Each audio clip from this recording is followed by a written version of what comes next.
ये variance of x का formula है, ये मैंने उस दिन दिखाया था, मैंने इसके क्वेश्चन नहीं किए थे। सही है, so we'll talk about this for the start, start with this and then we'll go on to mode and median as well. हम देखते हैं, वो कहता है कि as an experiment a temporary roundabout is installed at the crossroads.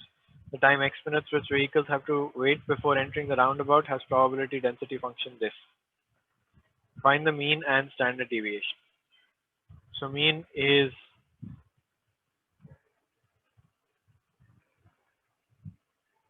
ऐसा होगा, और people are still coming in.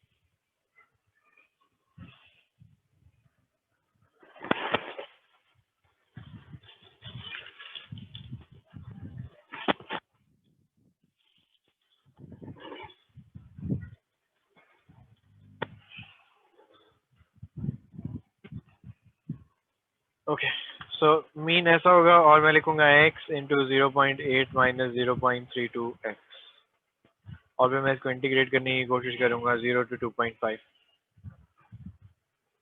हो जाएगा 0.8x minus 0.32 x square।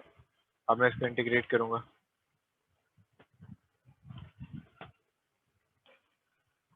सही है, इसमें इंटीग्रेशन जनरली सिंपल होती है।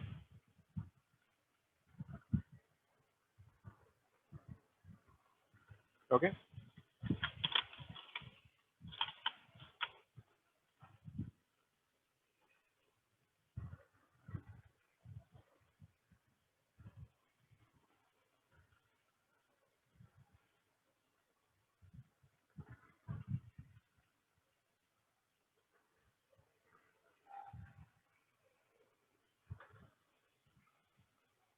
एक मिनट, मैं इसको इंटीग्रेट कर रहा हूँ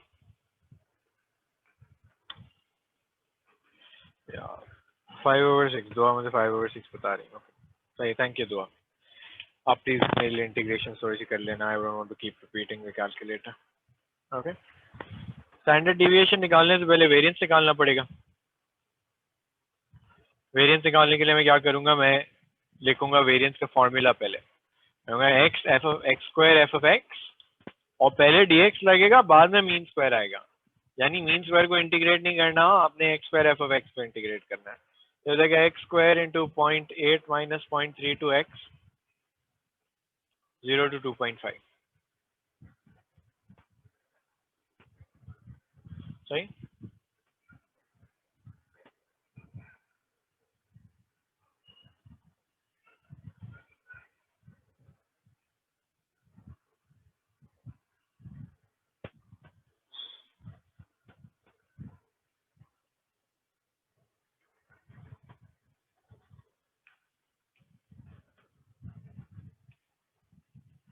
ओके। अच्छा, और माइनस मीन स्क्वायर में लिखना भूल गया। तो दुआ मुझे बता रही है कि ये जो बनेगा वो ये बनेगा कि 25/24 ये बन रहा है, और माइनस 5/6 का स्क्वायर किया ना,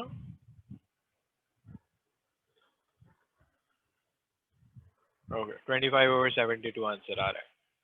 ये वेरिएंस है, स्टैंडर्ड डिविएशन क्या होगा?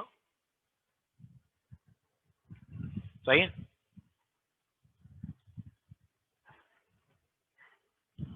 Does the formula make sense to everybody? It's just an application of the formula, nothing very technical about it. आप x square f of x minus mean square याद रखेंगे। वैसे तो फॉर्मूला शीट में भी लिखा होता है, दिखा दूं?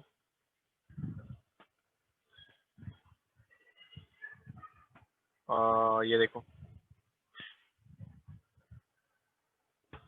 एक्सपेक्टेशन ऑफ वेरिएंस के फॉर्मूलाज लिखे हुए हैं। ओके, चले आगे। मोड, मोड पहले क्या हुआ करता था? It used to be most frequent number और मोस्ट रिपीटेड नंबर। अब क्योंकि प्रोबेबिलिटी की बात हो रही है, तो मोड क्या होता है? Highest probability. Okay, highest probability किस नंबर की है? अब जब लिनियर फंक्शन है तो जाहिर सी बात है कॉर्नर वाले पॉइंट्स होते हैं तो हाईएस्ट होते हैं। सिमेट्रिक फंक्शन है तो देखें बीच में आ रहे हैं, ये वाला पॉइंट, ये स्टार्टिंग पॉइंट ये हाईएस्ट है, तो हम कहेंगे मोड 0 हो जाएगा इस केस में।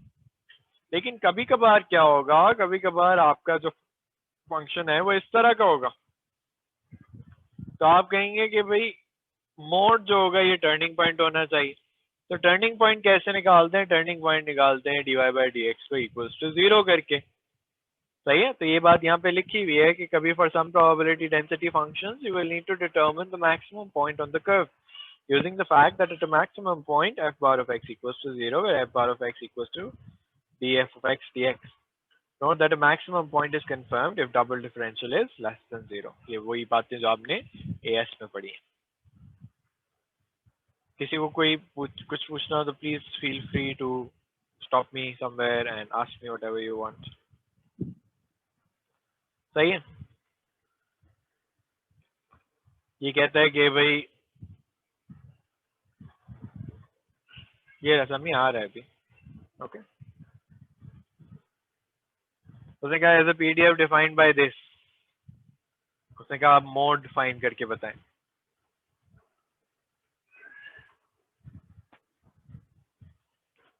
सही है, तो मोड में इसमें केस में क्या कहूंगा, मुझे टर्निंग पॉइंट निकालना है, टर्निंग पॉइंट या स्टेशनरी पॉइंट। कैसे निकालूंगा? F bar of X equals to 0 रख के। अब एफ बार ऑफ एक्स के लिए या तो आप प्रोडक्ट रूल लगा लें, yes mass that's the crux of it. Okay,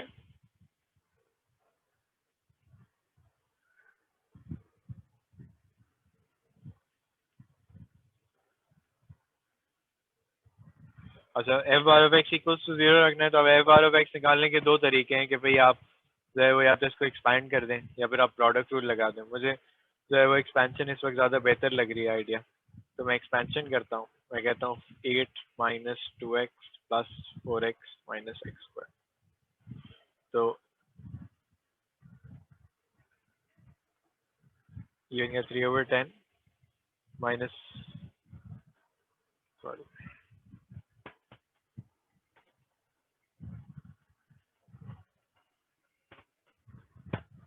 सही,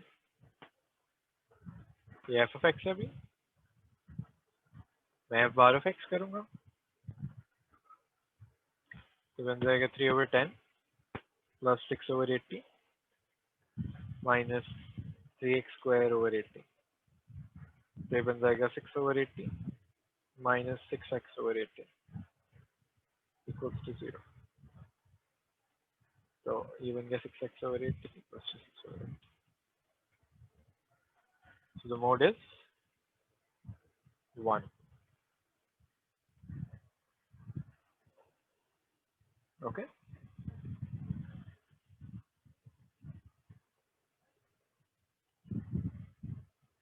Does everybody understand this?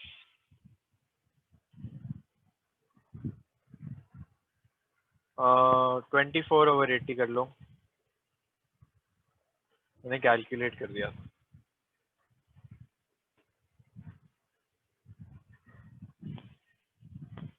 सही है ना? आगे देखते हैं। Can you guys try this question for me? एक ट्राई करो, इसमें सब कुछ निकालना है ना। उमर, उसमें इनवर्स कहाँ है बेटा? एफ एक्स ही तो है, बार लिखा है, एफ बार लिखा है, डिफरेंशियल है।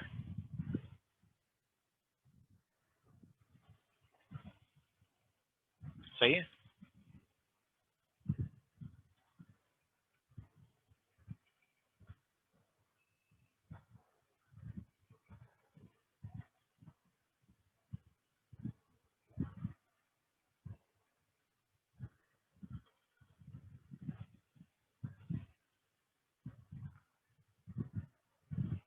अच्छा ये मैं भी साथ साथ सॉल्व कर रहा हूँ, आप लोग आंसर प्लीज चेक कर लीजिएगा साथ मेरे। जिसको कुछ समझ ना आ रहा हो वो पूछ भी ले मुझसे।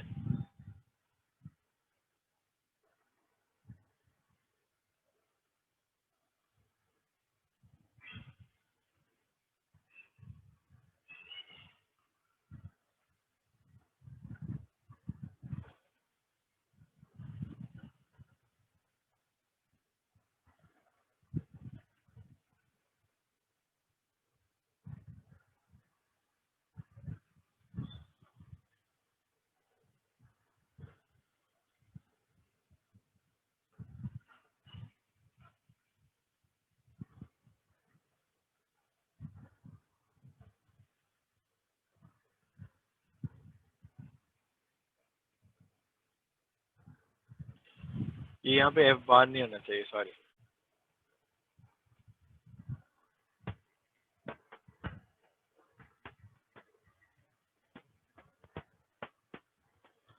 I hope everybody is doing the question. Dua, have you done the integration part? Can you tell me the numbers?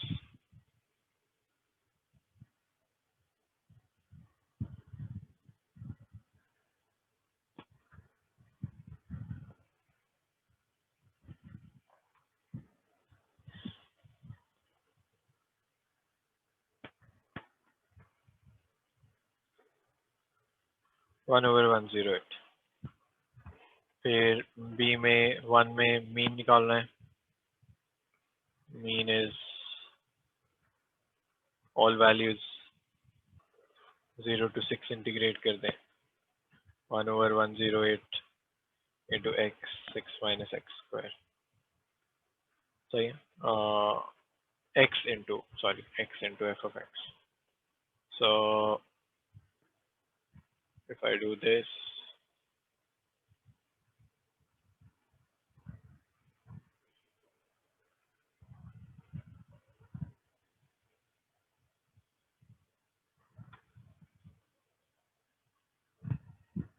I get 12 over 5, 2.4, सही है। पार्ट 2 में मोड निकालना है। अब मुझे बताओ मोड इसका कैसे निकालोगे, किसी ने निकाला है?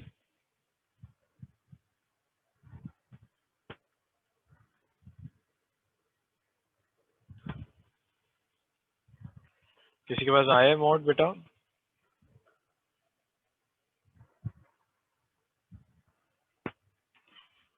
This class feels like Dora the Explorer's episode where I ask a question and then I answer it myself.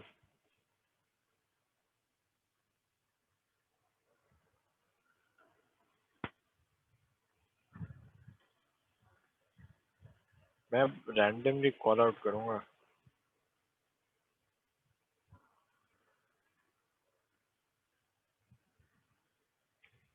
Why would you do integration by parts? Integration by parts तो बेटा तब होता है ना जब आपके पास एक algebraic को एक कुछ और हो, तो सारा ही algebraic है, उसको merge कर दो। इतनी मेहनत करने की क्या जरूरत है?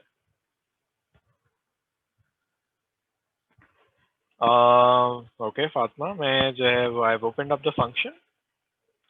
Now I've differentiated it.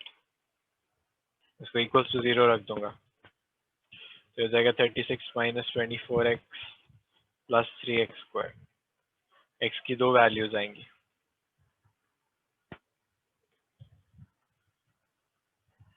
मास बेटा देखो इंटीग्रेशन सही है तो लिमिट्स में कोई मसला होगा। हमने लिमिट्स जो है कैलकुलेटर में लगाई हुई हैं, तुम अपनी चेक करो।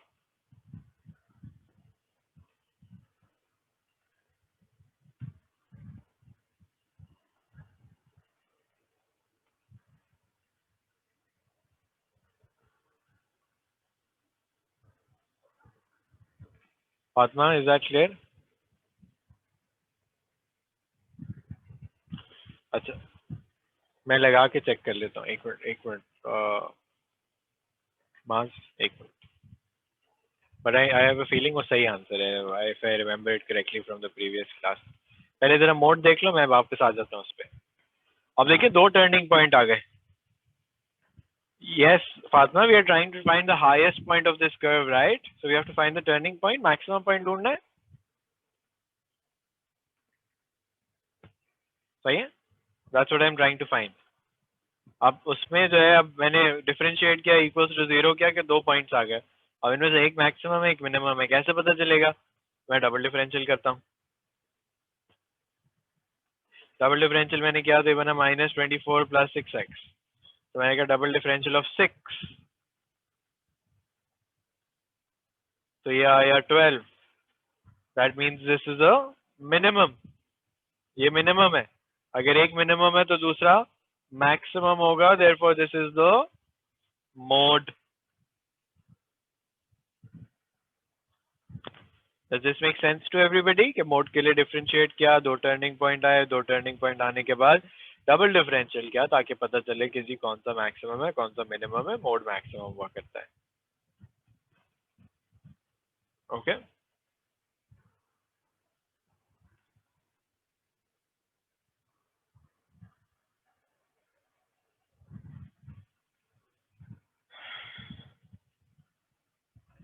Any questions?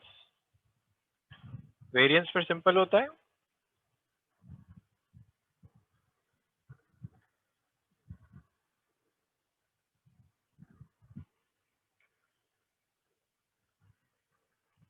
अच्छा सॉरी, पहले तुम क्या कह रहे थे? उमर उमर का गलत आ रहा था, किसका गलत आ रहा था? मास का गलत आ रहा था. मास बेटा, आप कैलकुलेटर में एग्जैक्टली पूरा इंटीग्रेशन का फंक्शन लगा रहे हो, क्या लगा रहे हो ये मुझे बताओ.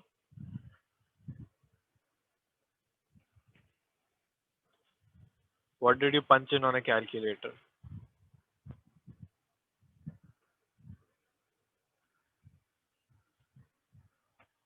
Then you have to write this on the integration function. A को छोड़ के.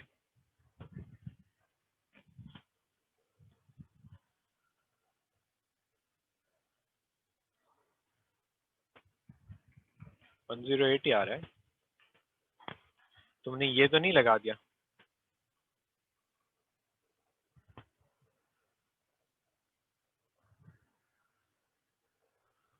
See, the calculator, you're telling the calculator to integrate, right? So you can't put that, it's already integrated.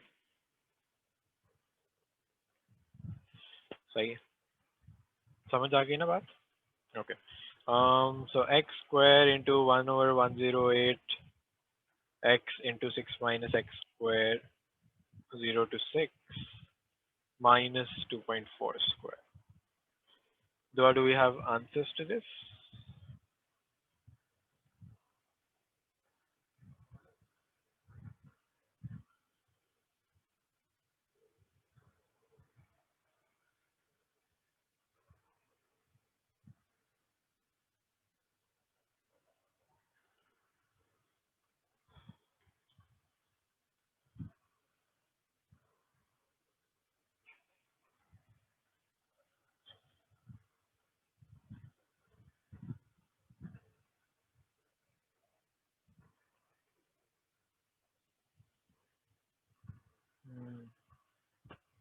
लिखा गलत है.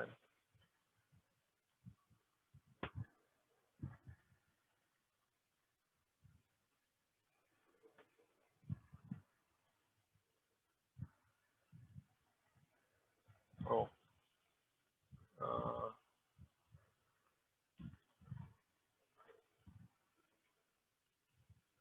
कुछ गड़बड़ हुई है, sorry.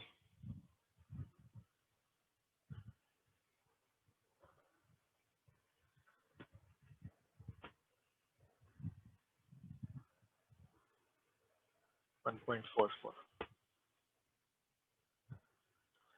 Standard deviation is root of 1. सही है, सबको ये सवाल समझ आया? This is the wholesome question in terms of test all the concepts. Okay, अब जाते हैं, अभी इसको छोड़ दो. Let's talk about finding medians and quartiles. समीन, कौन सा वाला कह रहे हो बेटा? ये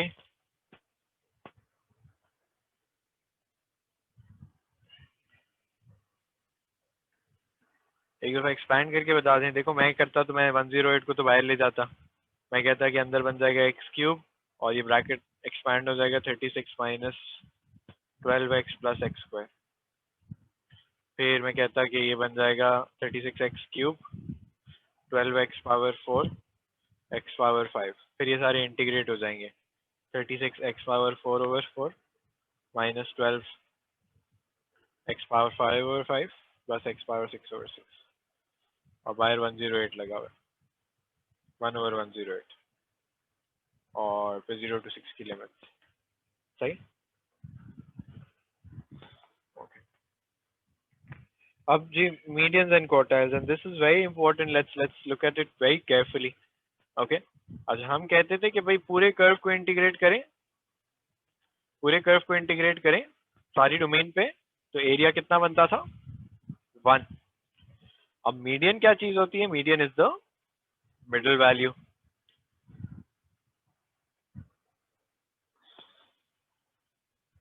सही है। अब लेट्स से किसी फंक्शन की स्टार्टिंग वैल्यू 0 है, तो हम क्या कहेंगे? हम कहेंगे कि अगर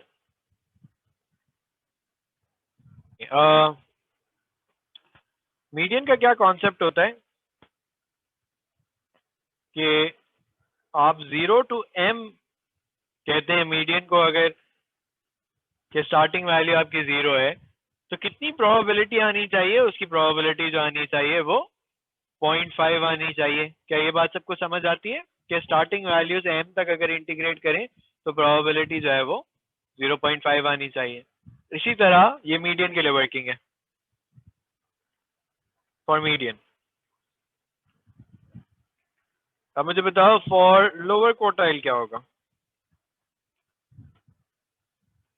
0 टू l इंटीग्रेट करूं lower quartile f of x को, तो कितनी प्रोबेबिलिटी आनी चाहिए? 0.25 आनी चाहिए। यस दुआ। ओके। और 0 टू अपर क्वार्टाइल करूं, समी 1/4 तक नहीं, the lower quartile has to be a number, right? It's going to result in a probability of 1/4, so 0.75.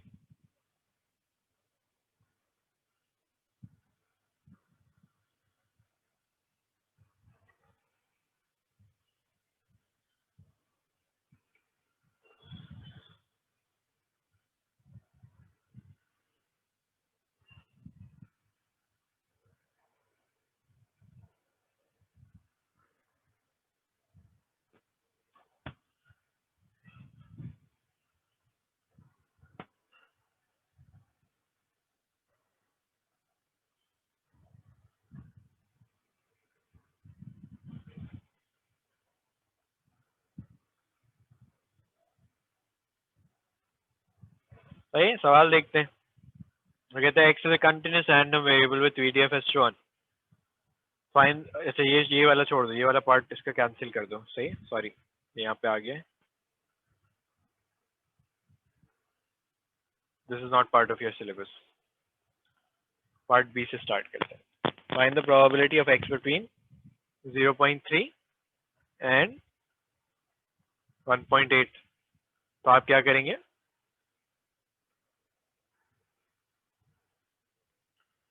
1.8।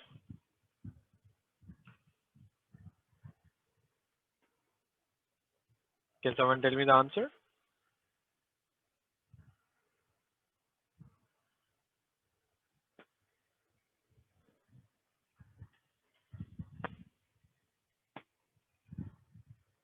(63/320).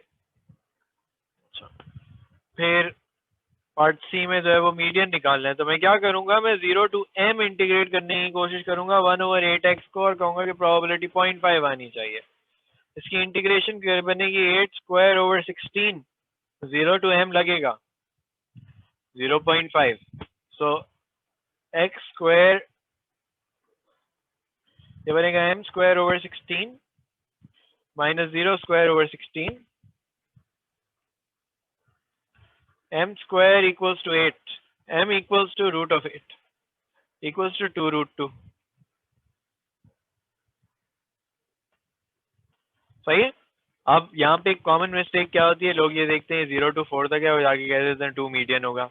नहीं, देखिए 2 मीडियन नहीं आया। क्या आया? 2√2 के आधा एरिया होने का मतलब आधी बेस और आधी हाइट होना नहीं होता। आधा एरिया कहाँ पे अचीव होता है? आधा एरिया कहीं यहाँ पे जाके अचीव हो रहा होगा, मिड पॉइंट से आगे जनरली। सही है, तो आपने इस बात का ख्याल रखना है। अब पार्ट डी, पार्ट डी कहते हैं इंटर क्वार्टाइल रेंज निकालना। अब कुछ लोग कहते हैं कि सर आप डायरेक्ट जाके ये कर देना, लोअर क्वार्टाइल से अपर क्वार्टाइल तक इंटीग्रेट कर दें। तो मैं कहता हूँ कि भाई एक इक्वेशन बनेगी, 2 अननोन आएंगे, कैसे सॉल्व होगा? हल क्या होता है कि भाई आप लोअर क्वार्टाइल पहले अलग निकालें, तो ये जाएगा x²/16 0 to l, हो जाएगा l²/16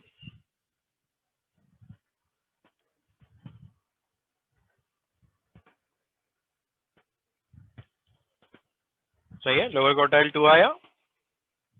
अपर क्वार्टाइल के लिए क्या करूंगा, एक और वर्किंग करूंगा।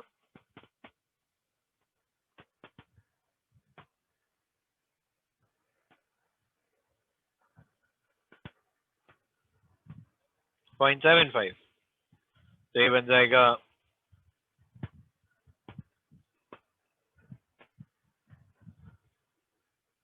एक्स स्क्वायर इक्वल्स टू 12 बन जाएगा।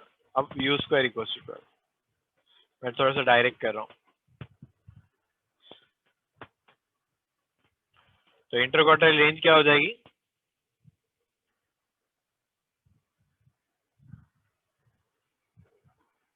Lower quartile is 2, yes.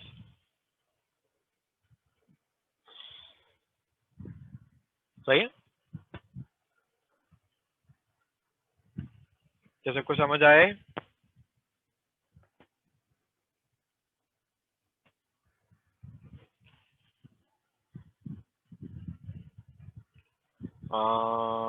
नहीं, आंसर नेगेटिव तो नहीं है। तो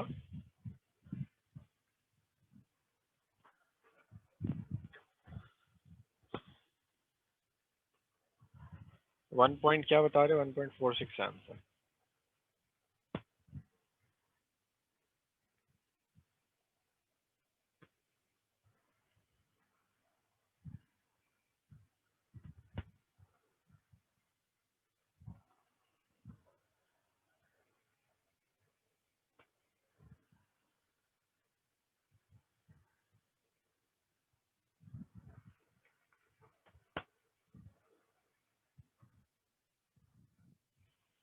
अच्छा, ये वाला सवाल देख लो, थोड़ा चैलेंजिंग है।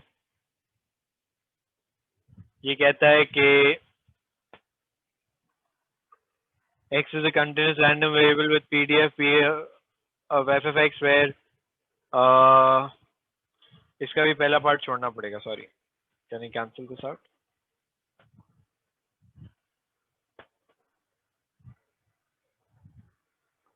ओके, अब 1 to 2.5 कैलकुलेट करनी है, तो हम क्या कहेंगे कि भाई 1 to 2 जो होगा ये वाला फंक्शन इंटीग्रेट होगा,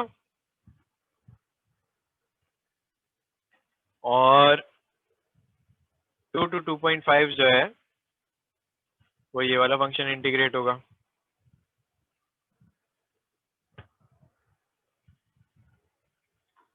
ऐसा ही होगा, दो अलग अलग फंक्शंस हैं। तो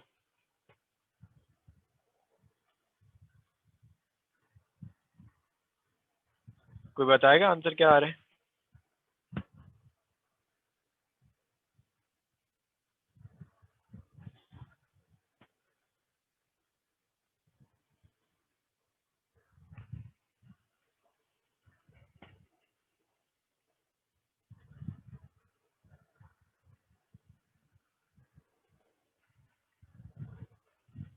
okay, what I want to show you is the part C of this question.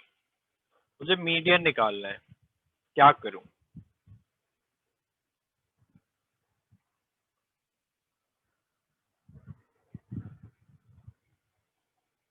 Anyone?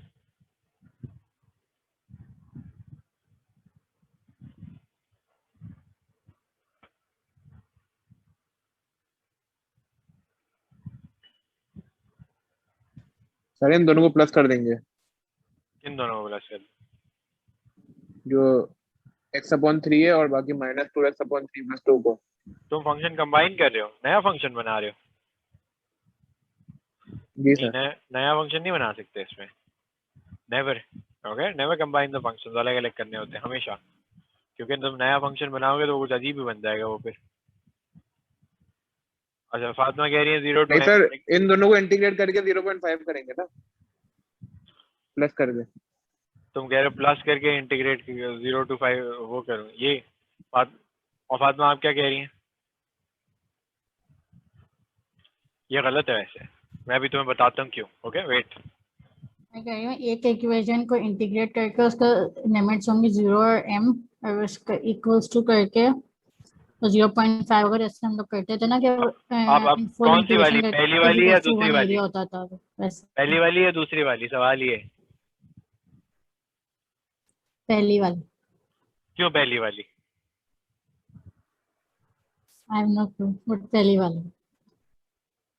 अच्छा देखो पहली वाली इसलिए, देखो मुझे एरिया 0.5 बनाना है ना, तो मैंने कहा कि चलो यहाँ तक पता कर लेता हूँ एरिया है कितना। ये जो पहला फंक्शन है इसके अंदर एरिया है कितना, तो मुझे पता चल जाएगा भाई मीडियन इससे पहले आ रहा है या मीडियन इसके बाद आ रहा है। सही है, मुझे पहले हमेशा ये पता करना पड़ेगा कि भाई मीडियन कहाँ पे आ रहा है। तो मैंने कहा कि मैं इसका एरिया निकाल के देखता हूँ, मैंने कहा हाफ बेस इंटू हाइट कर लेते हैं ना, सिंपल सा। तो एरिया आ गया 0.667, यानी ये प्रोबेबिलिटी जो है वो 0.5 को क्रॉस कर चुका है। तो मीडियन निकालने के लिए सेकंड फंक्शन जो है वो इररेलेवेंट है। I can just use the first function to calculate the median. क्यों? क्योंकि मुझे पता है कि पहले कर्व के नीचे एरिया 0.667 ट्रैप हुआ हुआ है।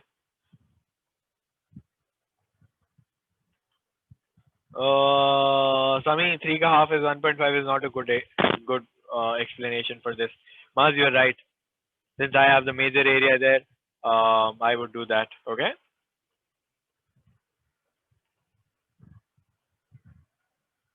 So ये बनेगा m square over 6 equals to 0.5, m equals to root of 3.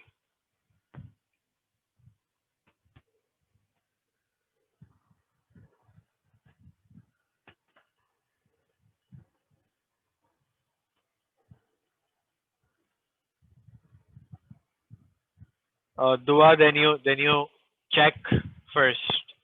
इसको इंटीग्रेट करके चेक करो इसका कितना एरिया है।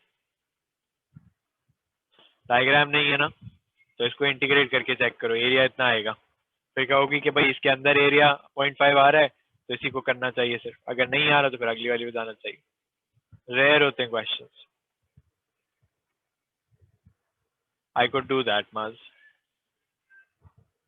That's what I was explaining. Okay.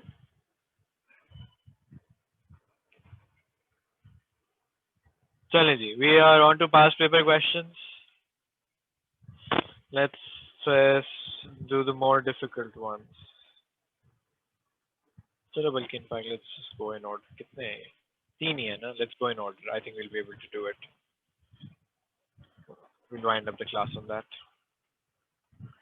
The volume and the n cube of a liquid by shrinking all they want is modeled by the random variable x with probability density function this, so that k equals to 3/8. तो आप क्या कहेंगे कि पूरे पे integrate कर दें sir, x minus 2 whole square.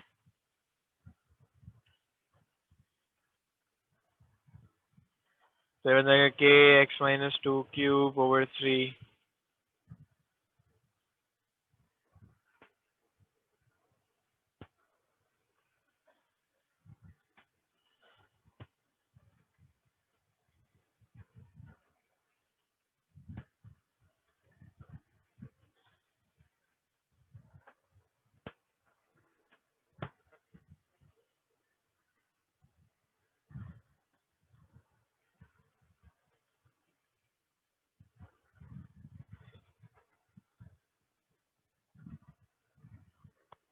Okay, 20% of the people leave at least d centimeter cube of liquid in a glass. अभी मैं कुछ बोला भी नहीं है वैसे, अभी तो कम ही बोला है मैंने कुछ, nothing unusual. Let's अब बताना अगर लैग हो रही हो तो। अभी भी हो रही है?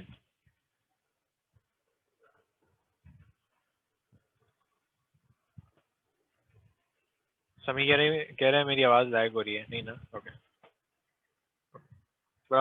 20% of people leave at least d centimeters of liquid in a glass. Find d. सही है, ओके। कैसे ढूंढूं? At least d centimeters. इसमें हम इक्वेशन को लेसर देन साइन के साथ 20% से इक्वेट कर देंगे। Lesser than 20 नहीं, exactly 20 ना, probability 20 आनी चाहिए। अब मास कह रहा है 0 to d को लेस देन इक्वल टू 0.2, नहीं देखो 20% of people leave at least d centimetres का हुआ है, प्रोबेबिलिटी एट लीस्ट नहीं है कि आप उसको लेस देन इक्वल टू करेंगे। तो ये पहली बात, 0.2 रख दिया मैंने। अब लेकिन मैं लिमिट क्या रखूं, सवाल ये है। लोग कम से कम d रखते हैं, ज्यादा से ज्यादा कितना रख सकते हैं? 2। तो मैं कहूंगा d to 2 इंटीग्रेट कर लो। Very good.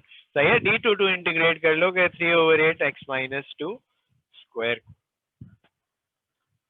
Does this make sense to everybody?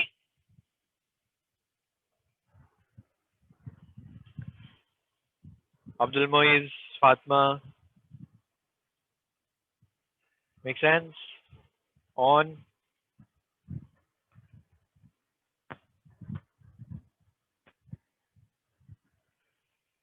Okay.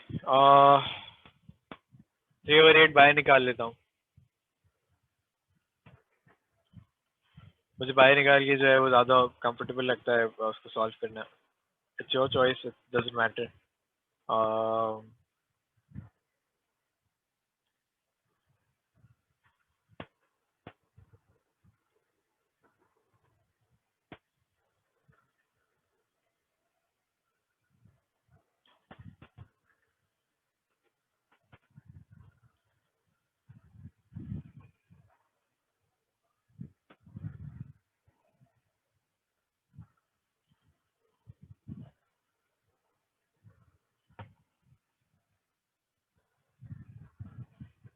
कुछ गड़बड़ है.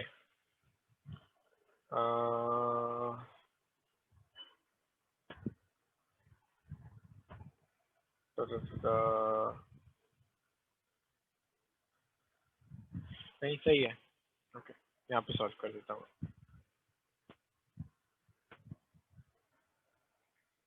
कोई -1.6 का क्यूब रूट बता सकता है मुझे कितना आता है? -1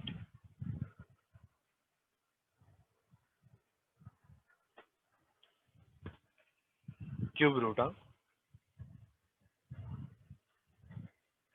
नहीं बताया कोई भी, खुद ही निकालूं मैं.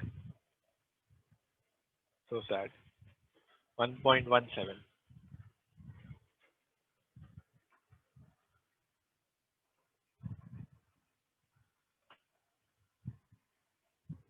सही है, तो 0.83.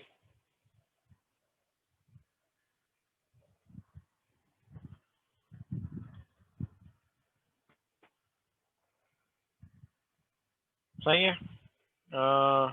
Okay. Find expectation of x.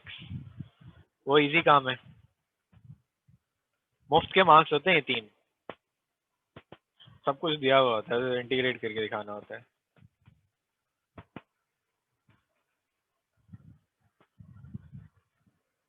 दुआ योर चॉइस. डेसिमल्स देने 3 सिग्निफिकेंट फिगर्स होने चाहिए. यहाँ पे मेरे 2 हो गए वैसे, बट वो राउंडिंग ऑफ एरर था.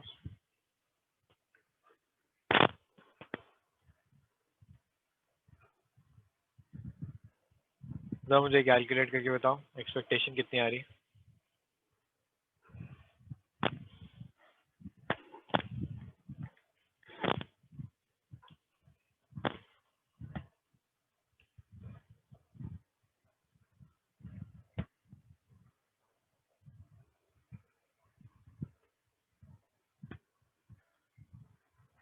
Right? So it's expected that people will leave half centimeter cube of liquid.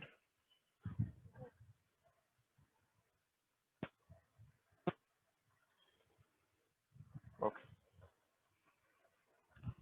Get that the time t hours people spent by people on a visit to a museum has a probability density function this. Show that k equals to 1/64. So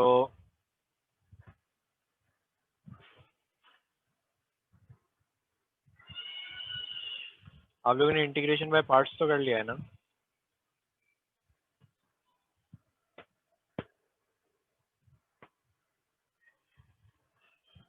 हाँ, कहीं कहीं आता है वो, मतलब एक मैंने अभी 2020 का सवाल देखा उसमें है, उससे पहले तो मैंने कभी नहीं देखा था, बट आया है इंटीग्रेशन बाय पार्ट्स भी, तो यू शुड नो.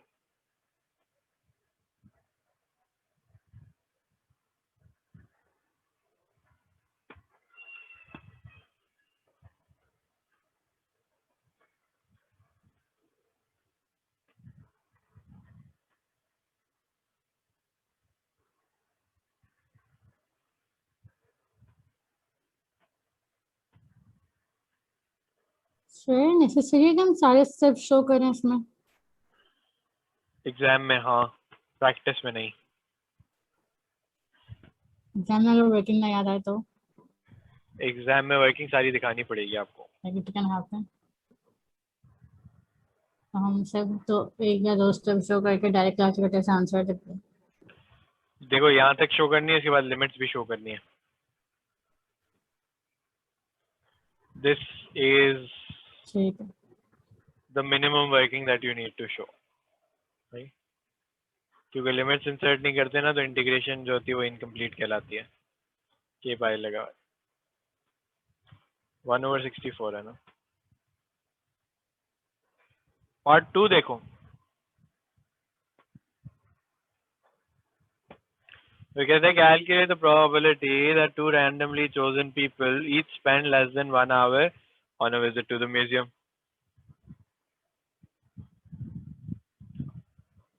क्या करूं? पहले मैं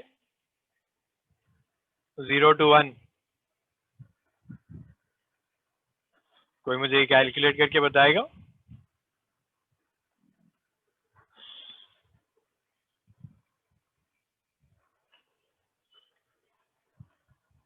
अच्छा एक मिनट बाज, एक मिनट मुझे पहले बताओ आंसर क्या आ रहा है, फिर मैं पूछता हूँ अगला तुम क्या कर रहे हो।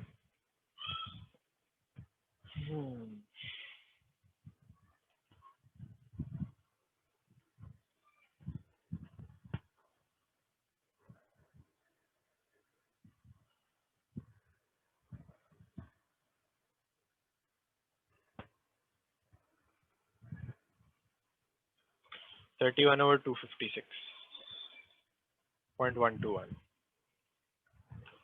अच्छा 0.121 क्या है? 0.121 एक बंदे की प्रोबेबिलिटी। अगर आपको 2 बंदे चाहिए तो आप क्या कहेंगे? 0.121 into 0.121।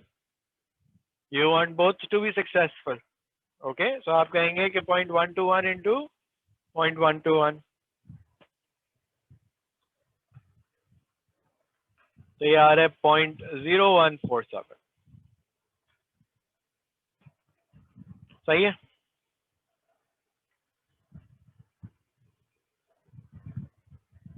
क्या हो रहा है मेरी आवाज को? It's lagging.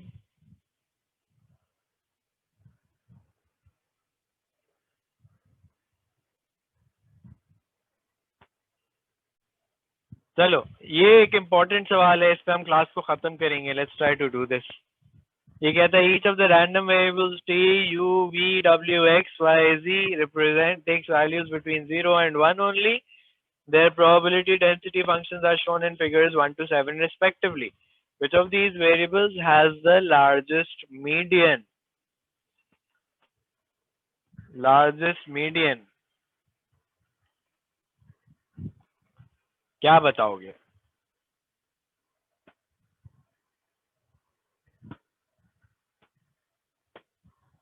मीडियन क्या होता है? जिसमें एरिया जो है वो 0.5 कवर हुआ। हाँ, तो मास कौन से वाले एलिमिनेट करना स्टार्ट करोगे?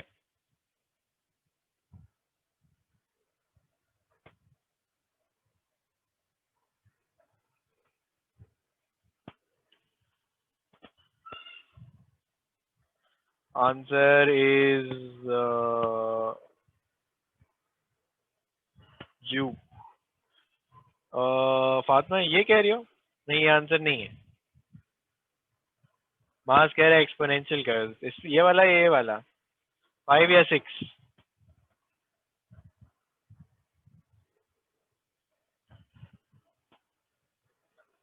अच्छा अब सुनो मेरी बात, पहले मैं एलिमिनेट करता हूँ ना।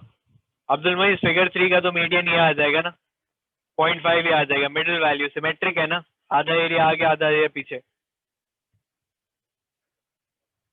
इसमें भी यही है, आधा एरिया आगे आधा एरिया पीछे। इसमें भी यही है, आधा एरिया आगे आधा एरिया पीछे। तो ये 3 तो ऑब्वियस एलिमिनेट हो जाते हैं। ओके, ये 3 तो ऑब्वियस एलिमिनेट हो जाते हैं। इन सबका मीडियन तो 0.5 है, सबका बराबर है। तो मानी मतलब ये आंसर तो नहीं हो सकता। I am looking for the largest median. अब अगर मैं ये वाला कर्व देखूं और ये वाला कर्व देखूं, if I compare these two, which do you think will cover 0.5 area first? अगर ये ज्यादा से शुरू हो रहा है तो आधा एरिया जल्दी कवर हो जाएगा। यहाँ पे आधा एरिया लेट कवर हुआ था, अभी हमने पहले क्वेश्चन में देखा भी था। तो this one is late, this one is early, so I can eliminate this one as well, कि इसका मीडियन तो यहाँ पे आ गया, इसका मीडियन यहाँ पे आ रहा है। अगर ये एलिमिनेट हो गया तो इसको भी एलिमिनेट हो जाना चाहिए, तो और जल्दी चल रहा है, ये तो बहुत जल्दी एरिया को कवर कर रहा है। कौन सा वाला सबसे स्लो कवर कर रहा है? ये वाला सबसे स्लो कर रहा है। तो जब ये आधे एरिया पे पहुंचेगा तो इसका मीडियन जो होगा वो सबसे हाई हो चुका होगा। So the answer is figure number 5। अब किसको समझ नहीं आया ये बताओ। सर मतलब जो जितना लेट एरिया कवर करता है उसका मीडियन सबसे ज्यादा होता है। हाँ, जो सबसे ज्यादा 0.5 एरिया लेट कवर करेगा, क्योंकि ये शुरू में सबसे स्लो चला था तो ये सबसे लेट कवर करेगा। ठीक है सर, ठीक। अमेजिंग, सबको पहली दफा में समझ आ गया। अच्छा पढ़ाने लगे यार। चलो, okay. Which of these has the largest standard deviation? Standard deviation किसको कहते हैं? Deviation from the mean, यानी 3, 4 and 7 median same है। Yes, Maz.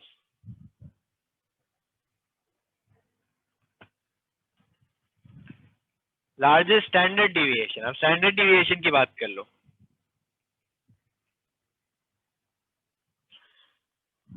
स्टैंडर्ड डिविएशन क्या होती है? Deviation from the mean.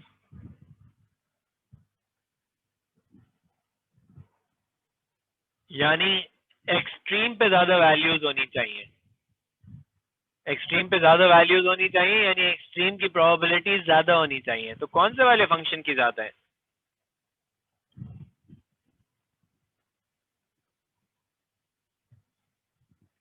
Any ideas?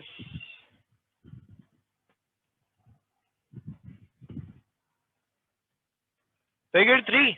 माज यू आर राइट, फिगर 3। क्यों? क्योंकि इसमें शुरू भी एक्सट्रीम से हो रहा है और एंड भी एक्सट्रीम पे हो रहा है।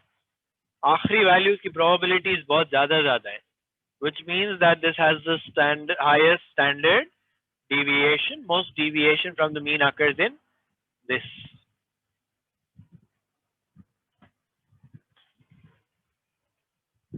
Okay. Okay. 6 की भी स्टार्ट में एक्सट्रीम है, आई एग्री विथ यू दुआ। लेकिन ये देखो, अगर ये स्टार्ट में भी एक्सट्रीम है तो ये दोनों साइड से स्टैंडर्ड डिविएशन जनरेट कर रहा है ना, वो सिर्फ एक साइड से जनरेट कर रहा है। So this will have more, इसकी दोनों साइड से स्टैंडर्ड डिविएशन आ रही है।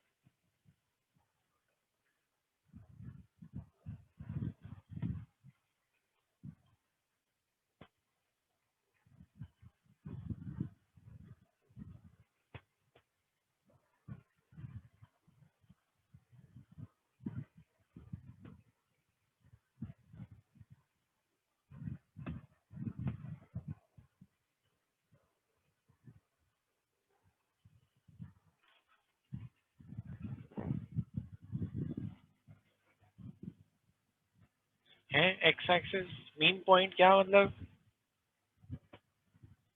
वहां क्या कह रहे हो? वहां मुझे फिजिक्स नहीं आती। ए, पहली बात क्या कह रहे हो मुझे नहीं समझ आया।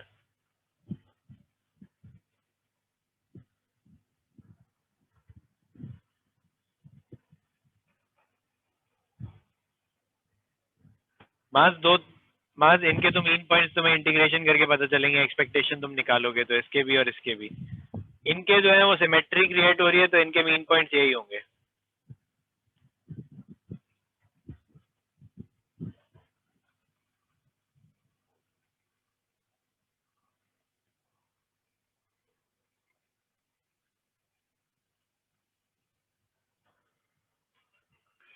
अच्छा, अब वो कहते हैं use figure 2 to find the probability of u less than 0.5।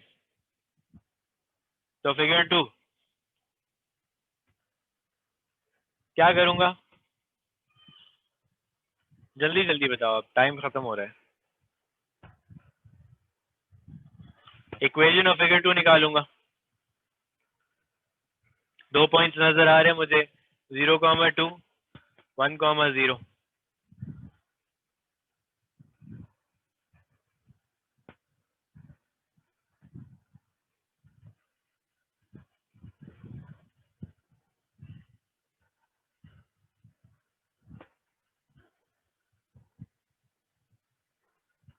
सही है, कोई निकाल के बता देगा मुझे। इक्वेशन बना लिया, मैं बस इंटीग्रेट करके आपको दिखा रहा हूँ। तो मैं आपको पार्ट 3 करके दिखाता हूँ इसके जल्दी से।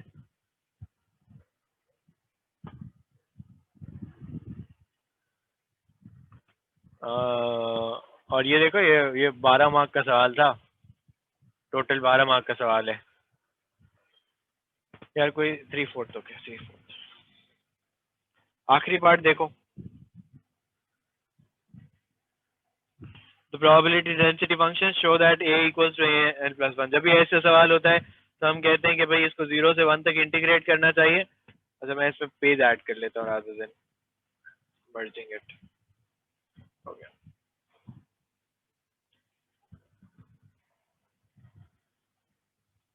तो ये बनेगा ax n+1 divided by n+1।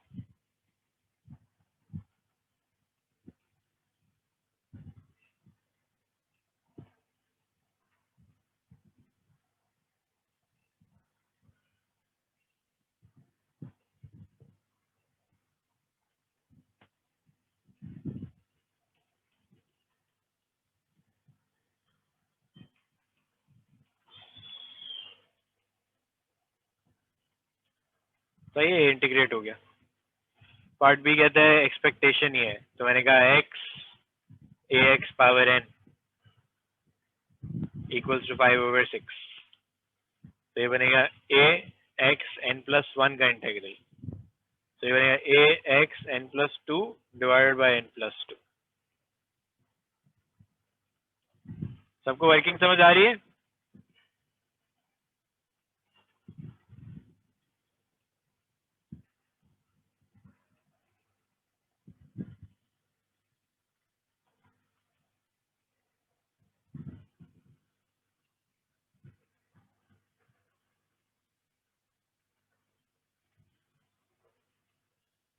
Sir ये ax² नहीं होगा?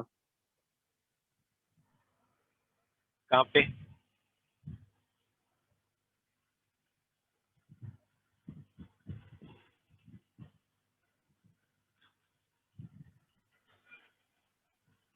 कहाँ पे कह रहे हो बेटा?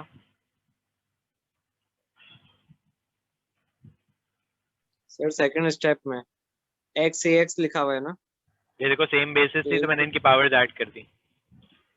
अच्छा अच्छा, ठीक है सर, ठीक।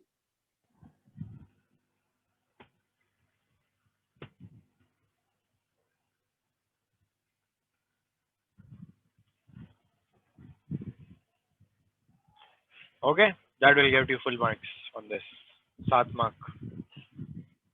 एक्चुअली 7 मार्क वाला पार्ट ज्यादा आसान है 5 मार्क वाला में। माज क्या पूछता वो मोड के बारे में?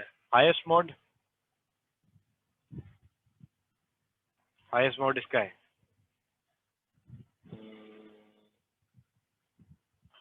मोड एक्चुअली एक एक डिस्ट्रीब्यूशन का होता है and I wouldn't be able to tell you. Mode सब यहाँ पे भी 1 नजर आ रहा है, यहाँ पे भी 1 नजर आ रहा है, इन दोनों का क्लैश कर जाता। ये भी 1 है मोड, ये भी 1 है मोड। यहाँ 0 है मोड, यहाँ पे 0 है मोड, यहाँ पे 0.5 0.5 0.5। सही है। होमवर्क है आपके लिए, कोई जरा ग्रुप पे लिख दे होमवर्क।